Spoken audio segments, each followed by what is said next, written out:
ɗo ko safani fullo joni en godi senator en godi minister en godi enen tan fulɓe godi gomna en kusan tawa en godi gomna en jowetato jowenayo gomna en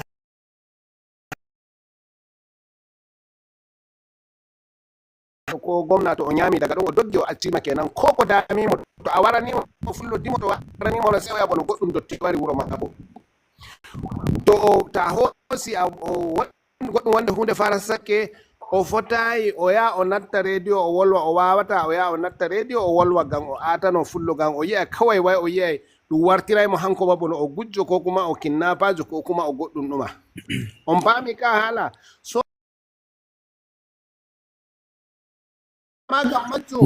min komi anditi kawai to ni an a hajana fulako a anditi cewa Allah anditinima to raɓɓutu waɗu ko mbawata waɗugo kawai accana Allah kori ɗum amma bo emi tabbitini non no ɗum watiri fulɓe yeeso kap enen fulɓe to joni ta raari fullo to natti sababu goɗɗum ñamanowomo na e hanko woni fullo jarowomo to ɗan sanda en fullo kawtowo hoore ɗum ñamana fullo nayi fullo leydi Benue State ɗo leydi Benue State goɗɗi duuɓi ko ummini ko gomnajo Benue waɗi doka haala durgol komi ummi mi yahi emi wolwa sey ɓe gaddani am wongol ɗerol ɓe mbira fulɓe gaɗi juuɗe cewa ɓe gerdake cewa ɗum haɗa doka ɗum haɗa durgol fulɓe ɗum gaɗi juuɗe ɓe kokkama seede fulɓe ay to on haɓeno tan da ɓe mbawata ɓe gaɗa ira ɗum fitina kona noon so amma kam majjum fullo e habaru sukaɓe bonniɓe ɗan siyasa en nattuɓe gomnati ɓe giɗa fulɓe e bo kanen modiɓɓe woɓɓe ɓe giɗa fulɓe Allah wallita sukaɓe joni non no kettiri haala social media ɗo ko wala goɗɗum ɗo to ɗum ɓurtoto e ɗum waɗa wallahi ɗum wallitana fulɓe gam duuɓi tati joni duuɓi ɗiɗi zuwa tati ɗo joni wallahi min ay emi tokki haala fulɓe amma wallahi ayi bono joni daga lebbi 9 zuwa joni ni e leydi ndi wallahi goɗɗo kaɗo e miijo waɗa wonde hunde gam e miila kawai to wurtake sukaɓe murto bolwa e social media amma duuɓi ɗiɗi jaɓɓino ɗum ay ɗum waɗata noon ko sey ni gi'a moɗum fara sani funi kawai fitina muɗum ya timmidina e muɗum wala bawo wurto amma joni sukaɓe bo non no gonɗon ni ɗum wurtoyo hunde to fara sake ɗum wurto ɗum waɗaka e social media sukaɓe ɗum toñake fulɓe wuri kaza ɗum wurtinaka joni hikka ɗo ni ko fitina fe'i e leydi Benue goɗɗo mawɗo e leydi ndi o noddiyan o wiyan kai boɗejo Allah waɗane barka mi wimo ko waɗi o wi joni sukaɓe moɗon fulɓe ndenno e ɗum waɗa mino min mbawata min ballita amma joni to ɗum memi goɗɗum fulɓe to ɗum waɗi goɗo a yiyay sukaɓe mburtake e social media e gaɗa e bolwa dow haala hunde nden to a fiyama a wurtinayi haala a wi bandira e maɗa piyama to amma joni to ɗum memi goɗɗo go oto a yiyay ɗum fuɗɗi wurtingoka to ɗum ɗon na on kara min wallinde to onon komi yiɗi kawai ballito wuttudu ndu mbawaton wallutugo kenan kawai joge haala social media ɗo sosai Allah waɗa barka inchallah minon bo to Allah jomirawo jaɓi yeddeki Allah jaɓi men dari ha goga daro to Allah lamɗo on jaɓi minon imen ɗo dari ha goga daro to en sawi ko social media minon to Allah jaɓi men gaɗa komin foti waɗuki min getti laamu sanne Ahmed Bari ɗo Ahmed Bari ɗo usene kokkemo ko minti gotel Ahmed Bari mo leydi Ghana Ahmed Bari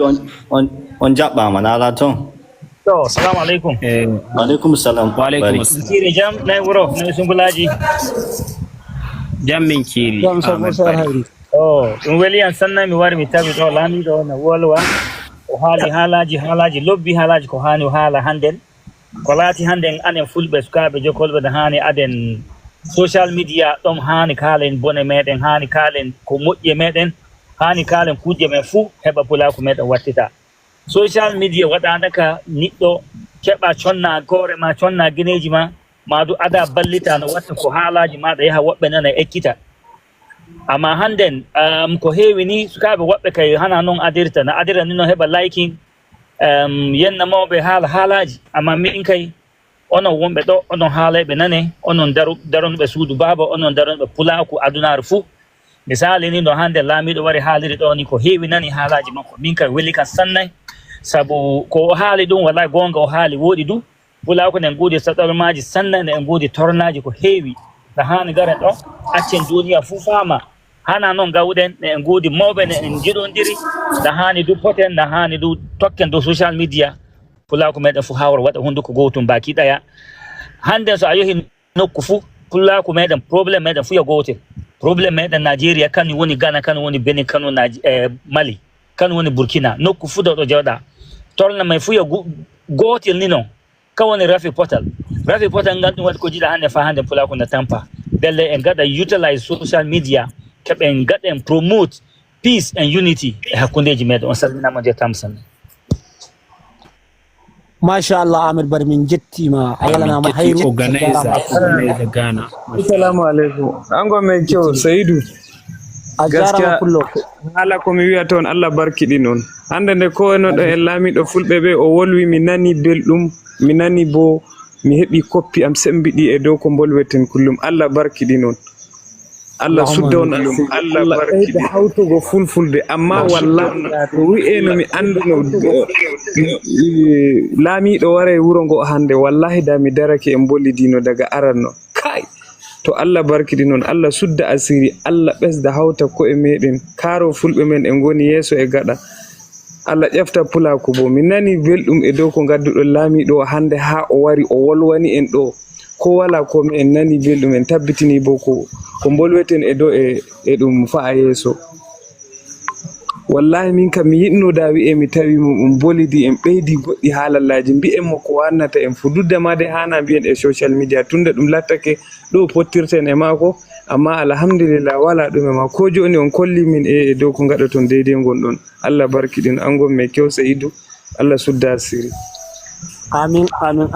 kullo baɗaɗo min jetti Allah laamiɗo sakanoma e hayru min jetti amin da Allah angon me kyau